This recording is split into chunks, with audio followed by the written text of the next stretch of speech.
You this morning. It's a little bit cloudy outside. I hope it isn't too cold with you, and I hope there isn't a lot of remnants of the snow from yesterday. But then again, sometimes you want the snow to stay, don't you? You want to just have that nice fluffy stuff, not when it turns to slush and everything. It just turns all rubbish, and then turns to black ice, and then it freezes, and then it sort of unfreezes. Yeah. Pity Scotland doesn't get some real snow some now and again. But anyway, nice fluffy stuff. Anyway, let's jump into the chat. Just to say good morning to everyone. And sort of unfree. Yeah.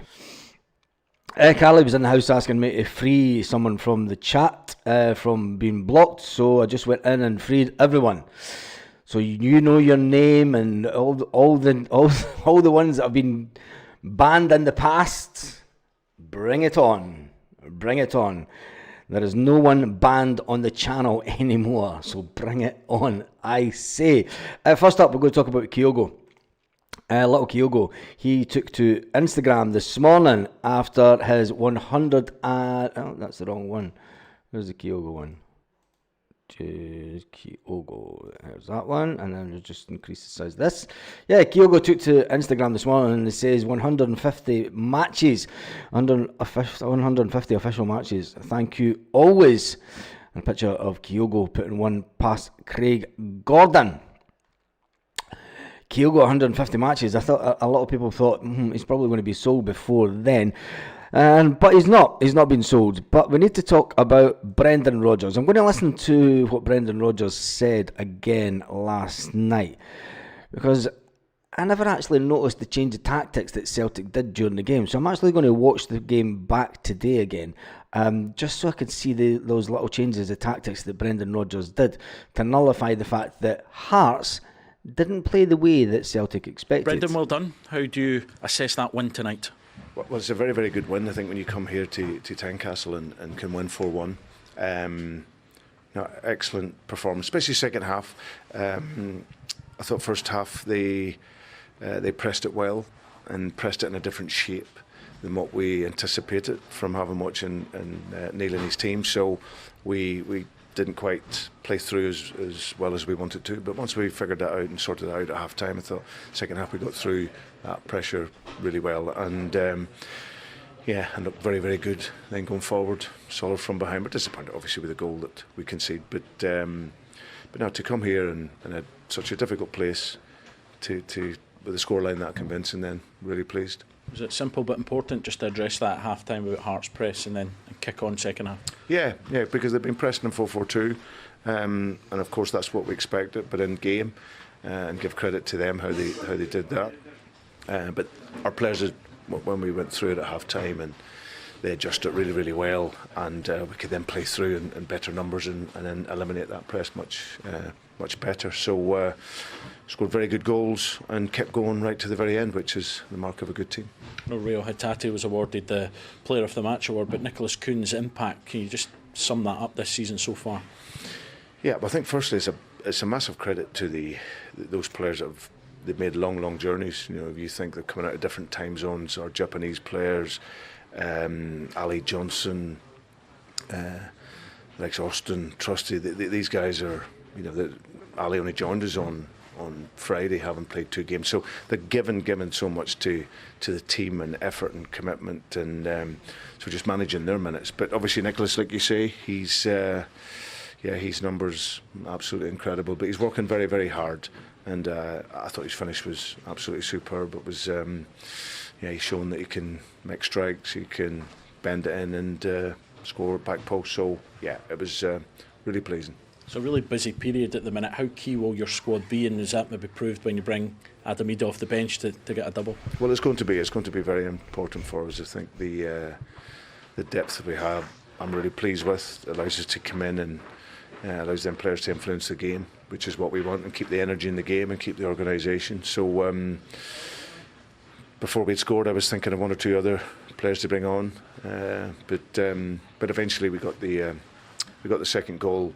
Then that settled us, and then we could play. And we're going to need all the players in such a busy period. But this is the first one, and now we can switch our attention to Wednesday.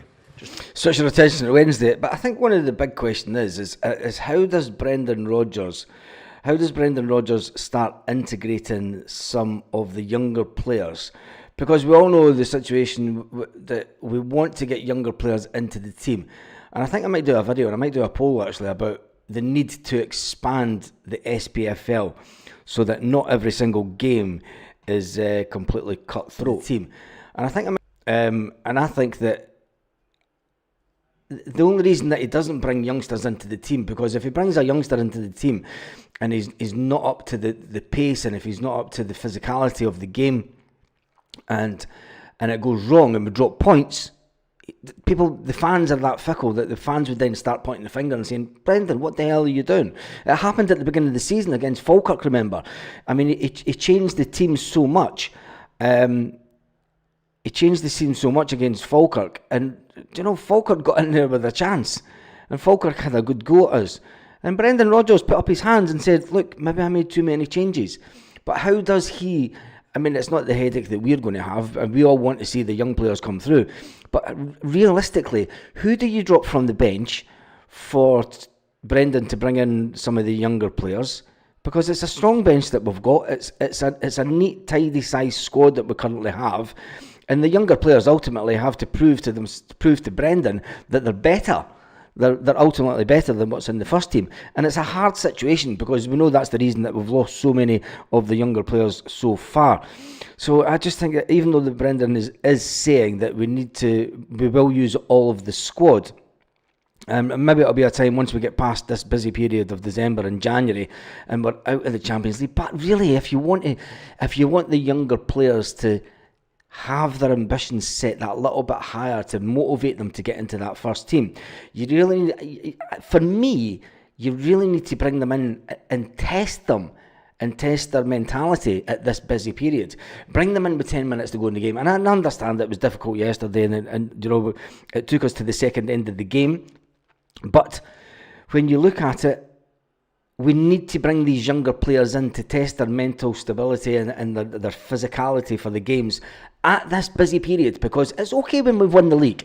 See, when it gets to March and with that many points ahead, and it's statistically still possible for somebody to overtake us, and it's okay bringing the players in then, but the tempo dips a bit down at that time of the season. I want us to bring in the younger players and test them, and so that they know that the heights that they have to reach to get into this first team. They know the levels that they have to play at, and that little thing can sometimes motivate a player a bit more. It's like, oh my, it's like, it's not just about getting in the first team and playing 10 minutes towards the end of the season and saying, oh, I've got my first team to start. At the end of the season, the league was in the bag. For me, Brendan and Celtic need to try and facilitate a way of getting these younger players into important games like this, into important times of the season. And I know it is difficult, but ultimately, my answer to that is expand the league so we don't play each other 4 times. Then we have games where we can test younger players out. It just makes it a lot easier. It works with leagues all around the world. I don't know why it doesn't work with Scottish football. Anyway, that was Brendan Rodgers talking. I want to listen a little bit now to Martin O'Neill and John Robertson talking about the game yesterday also. Let me just do this. Neil Critch is saying there as well that Hearts are in a bit of a sticky position where he's saying that it's not an 11-man game now, it's a squad game. Yeah, I get that, totally understand that, but Hearts right now, especially in the league, are shite. Need to know their best 11. They need to know their best 11. They need to. The Hearts are going down. The Hearts are going down. They're never gonna believe us. They're never gonna believe us. They're never gonna believe us. The Hearts are going down. Know their best formation because they're in trouble and they need to get out of that. So right now they're in a very strong position for Europe, and it'll be important to try and Hearts. They're second bottom of the table. Move on, and I think they're in a good position where they can and will qualify for the knockout stages. All right, he's talking about their European campaign this season. Yeah, but that means absolutely nothing. Nothing in particular. Say it again. He needs to know his best 11 for the league matches and play it, because Hearts are suddenly there's that wee gap. There's only 3 points between Hearts and Kilmarnock. Oh, the two ugly brothers going down together. Wouldn't that be Santa does Christmas, if Carlsberg does end of seasons, Celtic to win a treble, and Hearts and Kilmarnock to go down. And then we can spend the summer sitting basking in the sunshine, drinking your pina coladas, smoking your pipe with your slippers on, saying what an absolutely fantastic season that was. But there's now 6 points to St Johnstone and Dundee, and he can't allow it to get bigger. They've got games in hand as well, so he really needs to. With Aberdeen coming here next weekend, whatever. And Aberdeen want to bounce back from their defeat yesterday. They want to prove to Celtic, and they want to prove to the SPFL that they're not just also rans. And Big Chris Sutton, we've never even spoken about what Big Chris Sutton said about who is the real, not Slim Shady, but contenders and title threat to Celtic. If it was me, whatever his strongest 11 is, I'd be keeping that for the Aberdeen game, because the league position is more important now, especially in the back. Even if they're never going to beat Aberdeen. Of an Aberdeen defeat today, come here, try and beat Aberdeen, get yourself up the league, get in contact with everybody else again, because they've still got 3 matches to qualify. I think one more win to qualify for the knockout stages. They've got 3 matches to do. What are they the conference, guys? It's not the Europa they're in, is it? Is it the conference they're in? I don't even know. I don't look at Heart stuff. Do that, and to me, the league position is the bigger fish to fry at this moment in time. Neil Kitchen is the Hearts are going. The Hearts are going down. They're never going to believe us, and they're never going to believe us. But if you want to just think about it, you remember that we do have the One Celtic Fans View Amazon page, where there's over 500 items for you to buy for people for Christmas, birthdays, and any kind of celebration. Anyway, talking about celebrations, let's jump back into the comment section and see how you all are this morning. Let's see if all the usual lots are in. Mo's in. League was over in August. I don't think it was over in August, but you've got to praise Aberdeen. You have to praise Aberdeen. Only way Arnie Engels has improved by playing. Yep. You've got to remember, we're giving a lot of stick to these players, our players, right? I mean, Arnie Engels, and over the recent couple of weeks, we've been giving stick to Adam Ida. Adam Ida's only 23. That's just a kid. I don't care what you say. He might not look it, but he's only 23. He's no idea how his professional game is going to turn out really at 23. I mean, 23 is the age where you want to be in and around the first team, and you want to be first team player and all the rest of it, and blah blah blah, as a certain channel would say. But Adam Ida's only 23. Arnie Engels is only 20 or 21. We've got these players for the next 5 years. The potential growth in this team, and people need to look at the bigger picture. The potential growth in this team is where in 5 years' time, we could ultimately have, you can take inflation into account and all the rest of it, but within the space of 3 years, say at Celtic, we could have a team where the majority of the first team players' valuation is between 15 and 25 million. Every single player will be valued at around about 15 to 25 million, which would make us absolutely untouchable when it comes to domestic football. And I think that, see if the AGM, right? See if Michael Nicholson and Peter Lawwell, instead of taking the piss out of the Rangers and everything about them, see if they were to sit down and talk about the real ambitions of the club. The real ambitions of what they want, and never mind talking about, we want to have domestic dominance and this and that, and we know that, we've been told that for 20 years by Peter Lawwell and co. We want to have the continuation of, and they sit and say the same thing every year. If you want to boast about it, right, turn around and say, in 5 years' time, we want to have the potential, the majority of the first team squad players, a valuation between 15 and 25 million per player. Why not? Why not come out and say that rather than just the bang average? It's we want to dominate Scottish football. We want to win the league so that we can get into the Champions League. Come out and tell fans things that would really get them buzzed up about things. You're wanting fans to spend fanciful amount of money every month on 3 different kits. You want them to spend their money on their season tickets before the season's even ended, before the summer's even started, before people go on summer holidays. Celtic are wanting them to spend out £600, £700 on season tickets. If you've got a family of 3, if you've got a family of 4, you're spending even more money. And I know that the kids get the £50 tickets, and that's fantastic. And it's great that Celtic still have the £50 tickets for kids. And it goes up gradually as they get older until they hit 18. But if you really want the fans to buy into an ideology of where we can ultimately be in 2 or 3 years' time, come out and say that. Come out and say we want the squad to be filled with players with valuation between 10, 15 to 25 million. That would get the fans buzzing. That would get them back in you. And that would get them just going like that with the cash every season and not even thinking about it. Anyway, we digress slightly. I went on a total roll there. Let me just check the SPFL table this Sunday morning. The SPFL, there's too many tabs on this morning. There we go, check that, and we'll extend that just to get rid of me. Celtic sitting top of the table, 34 points after that fantastic, well, it wasn't a fantastic performance, but it was a good win. It was a hard-fought win, and it was a change to the way that the home team had been playing in the first half, and I want to talk about that in a minute. Aberdeen were beaten yesterday, which was a shock. Rangers drew, Dundee United drew. I was wanting Dundee United to win. That was my big prediction shout for yesterday, and I wanted Motherwell to win also. But Motherwell lost a game again.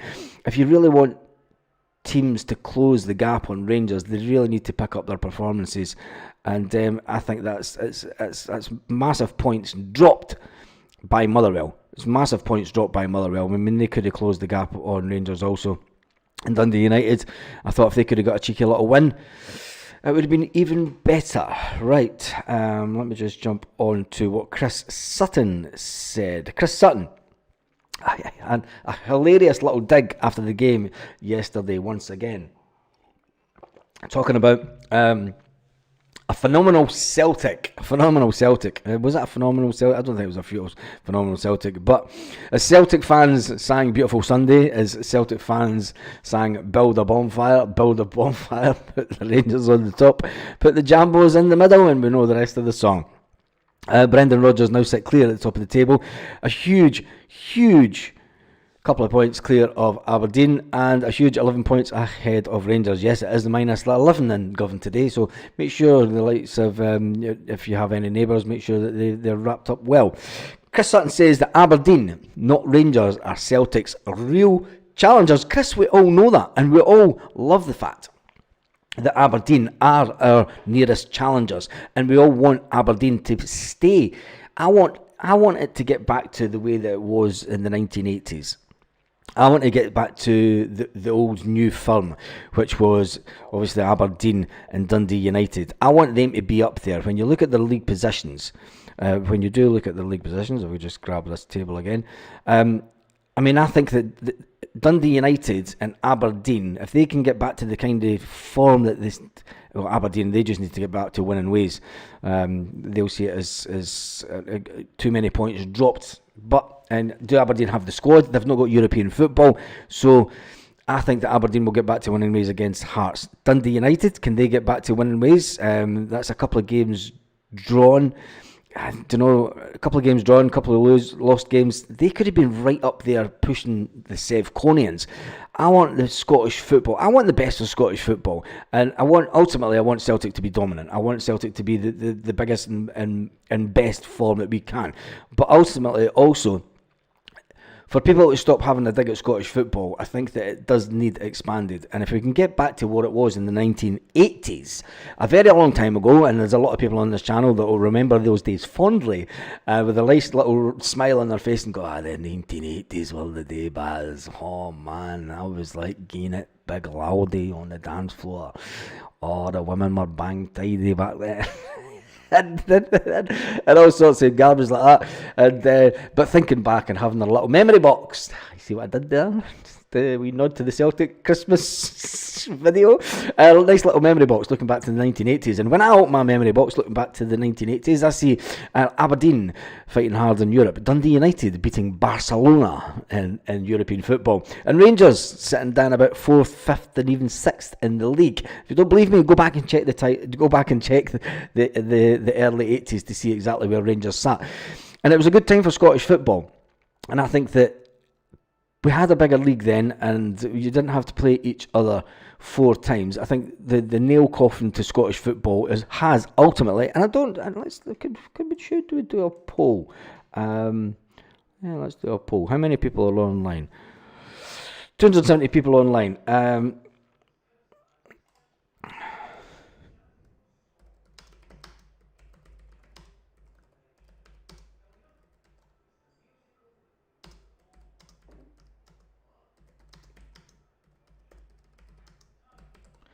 Right, let me just do this. Right,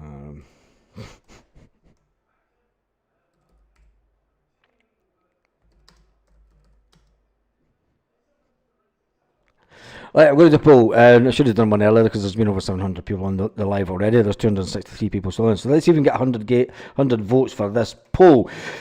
Do you think that the smaller league, we've had this league in this format for many years, but do you think that the smaller league is good or bad for the Scottish game? I think I'm going to put this poll on the main community tab, and I'm going to put another poll under it. And I just want to try and get a feel for as many people as possible, because I think that it's going to be an interesting one. 2012 was a great time, Baz, as well. Paul, 2012 was the penultimate. In fact, it wasn't just 2012. It was 2010, 2011, going into 2012.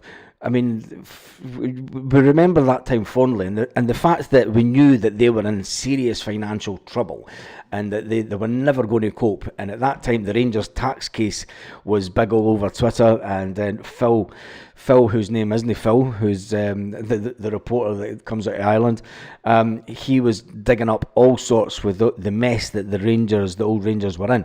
And yes, it was a fantastic time. And them going bust, I think personally, was the best time for Scottish football.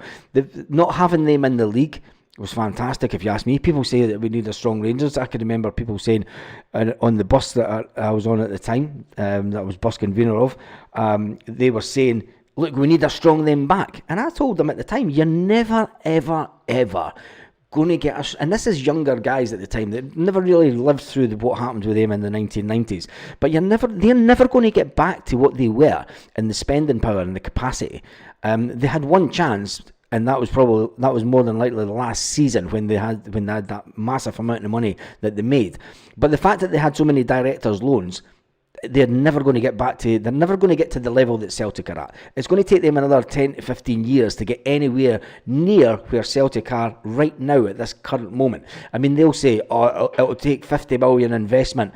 Have you seen the videos that's going around Twitter of Ibrox, and it's mouldy and it's leaking water like nobody's business? I mean, they slag off Celtic Park, but Crumble Dome, that's falling to bits. Anyway, and is the smaller league, i.e. the 12-team league that we currently have, good or bad for the Scottish game?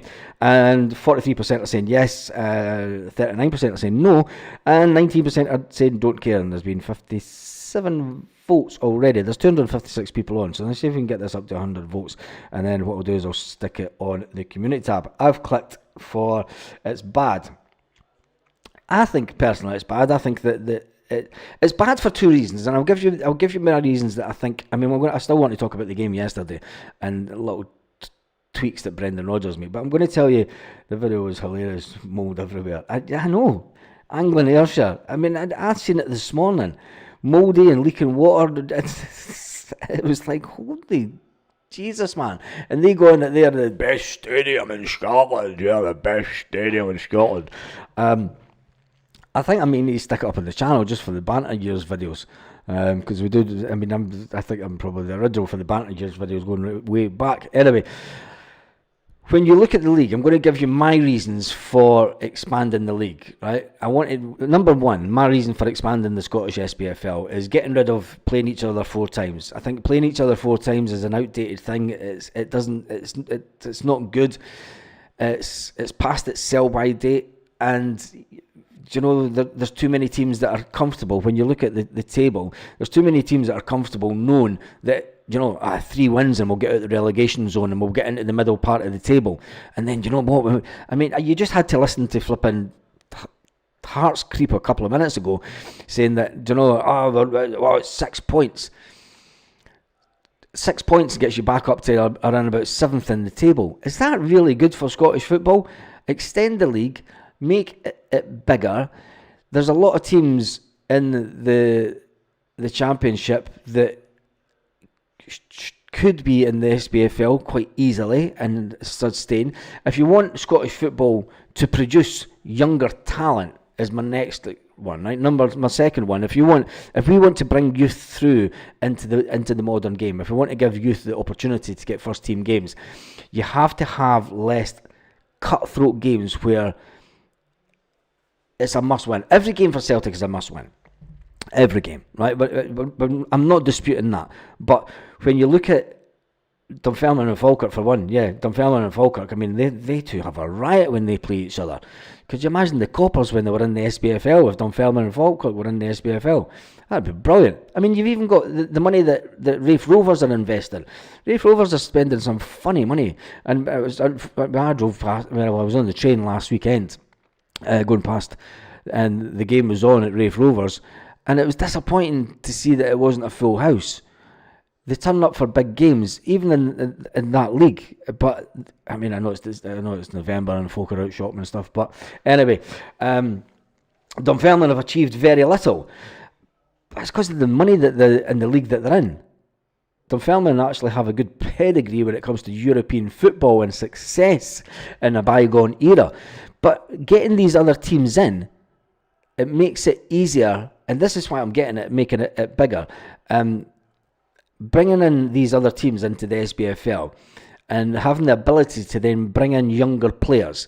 When you've got a game and you're thinking, right, we're away to Dunfermline next week. We can give some of the first team stars a rest, the ones that are on the bench, and we can bring in maybe 2 guys for the youth setup. And they'll know that they're going to get 10-15 minutes. And it's all about, if we have any ambition at all to try and retain as many of the younger players. And Brendan Rodgers said it at the AGM. He said, look, there's many reasons why a young player doesn't get into the first team. It's mentality, it's physicality, it's his attitude. There's all these things that stop him from getting into the first team. But if we have a bigger league where it makes it a little bit easier, there's a little tiny bit of pressure. And I'm not just talking about Celtic, and I'm talking about other teams. It would encourage other teams to stop buying mediocre players from down south and all over these places. And I mean, some teams in the SPFL, their checklist for buying a player in the SPFL is he's 6 foot, he's a baller, he can put in hard tackles, and he can last 90 minutes. There's some football players in the SPFL and you're thinking, who picks these, who scouts these guys? And they're only playing because you've got a manager who thinks, I want everyone in my team to be over 6 foot, and I want them to be big bulky guys, and I want them to play fucking hard man football for the 1980s. It's not really giving youth a chance, is it? And I think that if every team then had that opportunity to bleed in younger players, it would ultimately make Scottish football better, and then they might get a little bit more money coming in. We're never going to get the money that England's coming in. I'm not disputing that. But if we could make the game slightly a bit better, I think that bringing in more youth players at every single team around the SPFL would make it a lot better. Anyway, that's just my thoughts. Let's get back to Chris Sutton, because we all spoke about that, because Chris Sutton said that Aberdeen, not Rangers, are Celtic's real challengers. And then I went down the rabbit hole of going back to the 1980s. And when Aberdeen and Dundee United were doing fantastically well, not only in the league, but in European football. Sutton's famous for his cheeky little digs across the city whenever the Ibrox clubs fail, and they keep on going about closing the gaps.